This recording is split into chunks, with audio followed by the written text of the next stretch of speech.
ওই হাসরের ময়দানটা কত ভয়ঙ্কর হবে, আল্লাহর আদালত কত ভয়ঙ্কর। হাসরের ময়দানে নারী পুরুষ সবাই উলঙ্গ দাঁড়াবে। সব আম্মাজান বলেন, এত উলঙ্গ সবাই যদি হয় লজ্জা করবে না? আল্লাহর নবী বলেন, ও আয়েশা, হাসরের ময়দানটা কত কঠিন হবে জানো? সূর্যটা নিচে নেমে আসবে, সূর্যের গরমে মাটির জমিনটা তামা হয়ে যাবে। অন্যদিকে জাহান্নামের আওয়াজ, জাহান্নামের আওয়াজে হাসরের ময়দানটা থরথর করে কাঁপতে থাকবে। এমন অবস্থা, মানুষের মাথার মগজগুলো ভাতের মারের মতো ফুটবে।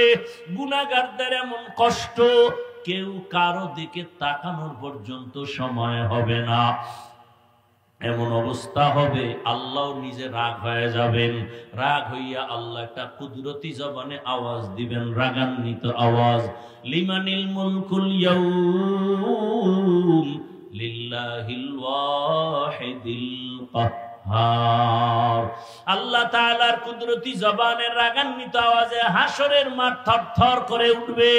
আল্লাহ পাক এমন আওয়াজ দিবেন, কারো কোনো জবাব চলবে না। এমন হালাত অবস্থা দেখিয়া নবীদের যাদের গুনাহ নাই তারাও কান্না শুরু করবেন।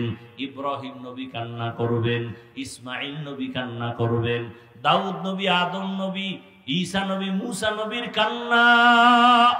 ও আয়েশা, তখন আমার ভয় হয় আমার উম্মত, আমার উম্মতের কি উপায় হবে, আমি সেই ভয়ে চোখের পানি ছেড়ে কান্না করি। মুসা নবী কাঁদবেন নিজের চিন্তা, আদম নবী কাঁদবেন নিজের চিন্তা। উম্মতেরা ঘুরতে থাকবে, কার কাছে একটু সুপারিশ পাবো। আদম নবী বলবে আমি পারবো না, যাও। মুসা নবী বলবে আমিও পারবো না, যাও। নবীদের কান্না, উম্মতেরা পাগলের মতো ঘুরবে, কোথায় যায়, চারদিকে জাহান্নামের আগুন। জাহান্নাম চিল্লাইতে থাকবে, ও আল্লাহ, বেনামাজি গুলো কই, বেনামাজি গুলো তাড়াতাড়ি আমার পেটে দাও, পেটে ক্ষুধা। আল্লাহ বলবে ৭০,০০০ শিকল জাহান্নামের গলায় লাগাইয়া ফেরেশতারা পেছনে টানিয়া ধর, বিচার শেষ করিয়া তারপরে আমি জাহান্নামকে খুশি করব। ৭০,০০০ ফেরেশতারা ৭০,০০০ শিকল লাগায় টানবে, ধরে রাখতে পারবে না।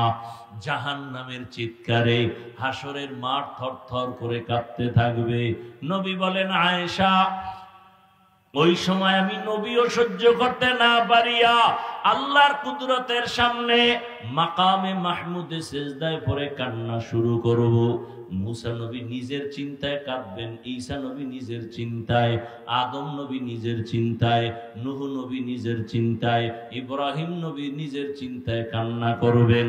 আর আমি একা আল্লাহর দরবারে একটাই কান্না আর আওয়াজ, আল্লাহ আমার উম্মতেরে বাঁচাও। জাহান্নামে দিকে আসতেছে, আমার উম্মত যেন জাহান্নামে ধরে না ফেলে। আল্লাহ বলবেন, নবী আপনি কাঁদবেন না, ওয়ালা সাউফা ইউতিকা রাব্বুকা ফাতারদা, নবী আপনাকে আমি খুশি করব। কি চান আপনি? নবী বলবে আমার উম্মত যেন জাহান্নামে না যায়, জাহান্নামকে ফিরায়া দেন। আল্লাহ তখন একটু কুদরতের পানি দিয়া ফেরেশতাকে বলবে জাহান্নামের গায়ে ছিটায়া দাও। জাহান্নামের গায়ে দেওয়া মাত্র জাহান্নামটা দ্রুত গতিতে পেছনে যাবে।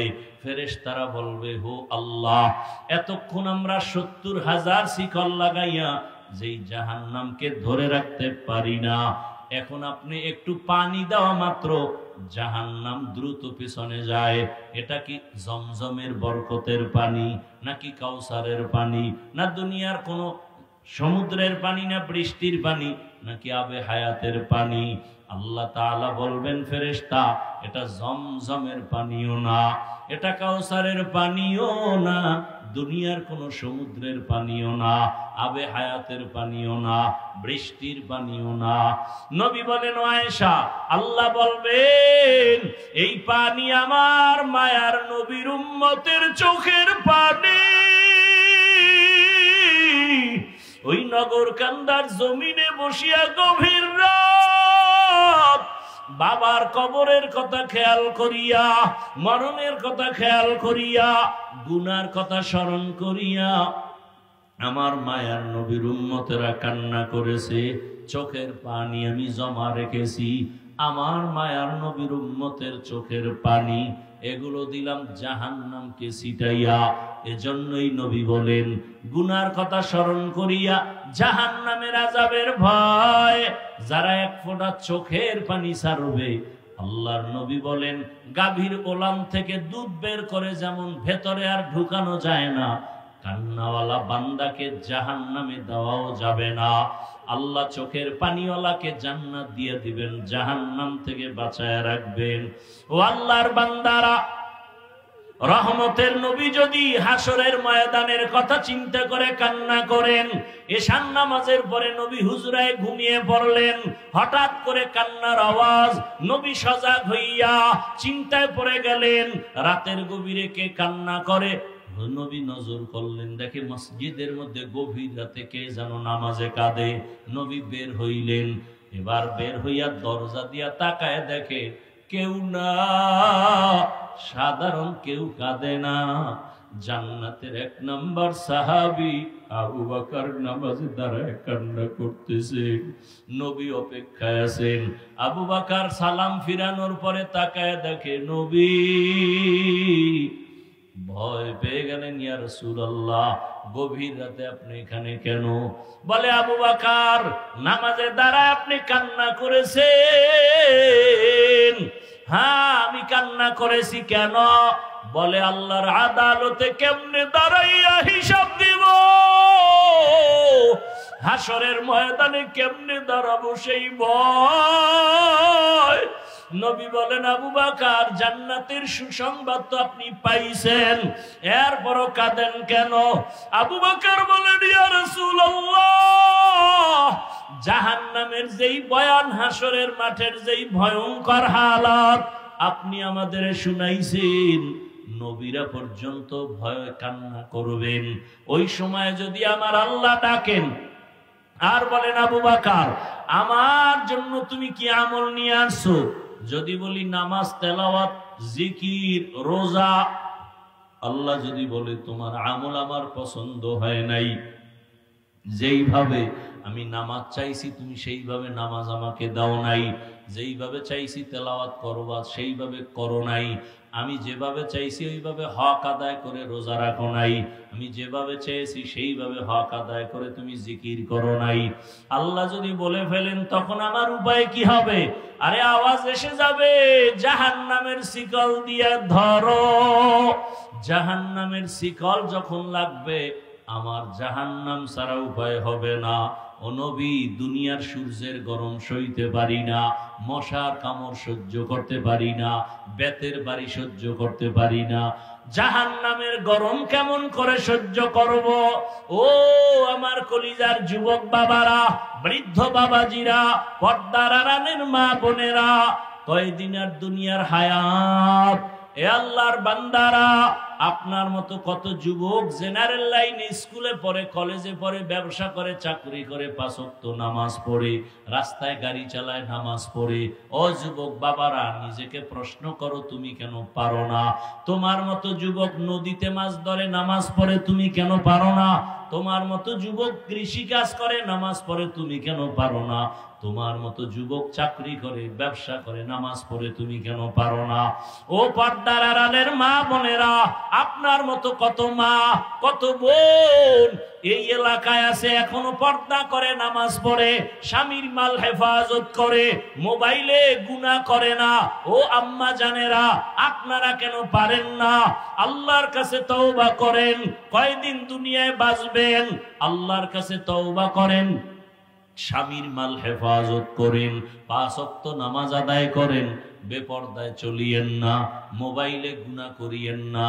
কারণ মা অন্য মানুষ গুনাহ করা আপনার করা কিন্তু এক না। কারণ আপনি এমন একটা মা, আপনার আদর্শ দেখে সন্তান ভালো হবে। একটা সন্তান ভালো হলে তার সমাজটা ভালো হয়ে যাবে, সমাজের যুবকরা ভালো হলে পুরো দেশ ভালো হয়ে যাবে। সবকিছু নির্ভর করে মায়ের আদর্শের উপরে। এরে আম্মা জান, আপনারা তো খাদিজা রাদিয়াল্লাহু আনহার মতোই নারী, আপনারা তো ফাতেমা রাদিয়াল্লাহু আনহার মতোই নারী, আপনারা তো আয়েশা রাদিয়াল্লাহু আনহার মতোই নারী, আপনারা তো আলেম ওলামাদের মায়ের মতোই মা, আপনারা তো সাহাবায়ে কেরামদের মায়ের মতোই মা। আপনারা তো জানেন এই দুনিয়ায় আল্লাহর বড় দুশমন ফেরাউন, তার স্ত্রী আসিয়া এত বড় বেঈমানের ঘরে থাকিয়া আমার আল্লাহকে এতটা রাজি খুশি করলেন। আল্লাহর নবী বলেন হাসরের ময়দানে আসিয়ার সাথে আমি মুহাম্মদের সাথে বিবাহ হবে। ও আম্মা জানেরা, আপনার স্বামী তো ফেরাউনের মতো খারাপ না। আপনি নামাজ পড়লে তো স্বামী বাধা দিবে না। বরং অনেক স্বামীকে দেখি নিজে নামাজ পড়ে না, বরং আপনার নামাজ দেখলে আমগো কাছে আইসা দোয়া চাই, হুজুর আমার স্ত্রী বড় ভালো, আমি নামাজ না পড়লে আমার স্ত্রী নামাজ পড়ে, আমি রোজা না রাখলেও আমার স্ত্রী রোজা রাখে, আমার সন্তানটাকে নামাজ শিখায়, আমার সন্তানটাকে সালাম শিখায়, আমার সন্তানটাকে কালেমা শিখায়। ও মা, আপনি নামাজ পড়লে আপনার সন্তানও নামাজের পথে যাবে। আপনি সন্তানটাকে ডাক্তার বানাবেন, ইঞ্জিনিয়ার বানাবেন, প্রফেসর বানাবেন, একজন কলামিস্ট বানাবেন, একজন ডিসিএসপি আপনার সন্তান হবে। তবে আদর্শ ডাক্তার বানায় যান, আদর্শবান ইঞ্জিনিয়ার বানায় যান। আপনার সন্তানের ব্যবহারে কোনোদিন যেন শিক্ষক ওলামায়ে কেরাম মা বাবা কষ্ট না পায়। ডাক্তারিও করবে, তেলাওয়াত করবে, নামাজ পড়বে, মা বাবার জন্য দোয়া করবে। এখনো সময় আছে, তওবা করেন। মনে মনে আমার আল্লাহকে ডাকেন আর বলেন, হে আল্লাহ, জীবনে কত গুনাহ করেছি, আজকে থেকে বেপরদায় চলবো না, মোবাইলে সময় নষ্ট করব না, স্বামীর মাল খেয়ানত করব না, 5 ওয়াক্ত নামাজ পড়বো। ও আমার যুবক বাবারা, আল্লাহর কাছে তওবা করো। রাতের গভীরে কত গুনাহ তুমি করেছো, হাতের গুনাহ, চোখের গুনাহ, জবানের গুনাহ, অন্তরের গুনাহ। আল্লাহর কাছে মনে মনে তওবা করো, হে মালিক, জীবনে আর দাড়ি কাটবো না, নামাজ ছাড়বো না, বেপরদায় চলবো না, মা বাবাকে কষ্ট দিব না, বরদোয়া নিব না, শিক্ষকের সাথে বেয়াদবি করব না, বরদোয়া নিব না, উলামায়ে কেরামের দোয়া পরামর্শ নিয়া নবীর আদর্শ মানিয়া জীবনটাকে কাটাবো। তওবা করার মতো যদি অন্তর থাকে, অন্তরে মুনাফিকি না থাকে, খাঁটি তওবার নিয়ত যাদের আছে, দুটো হাত আল্লাহকে দেখাইয়া দাও।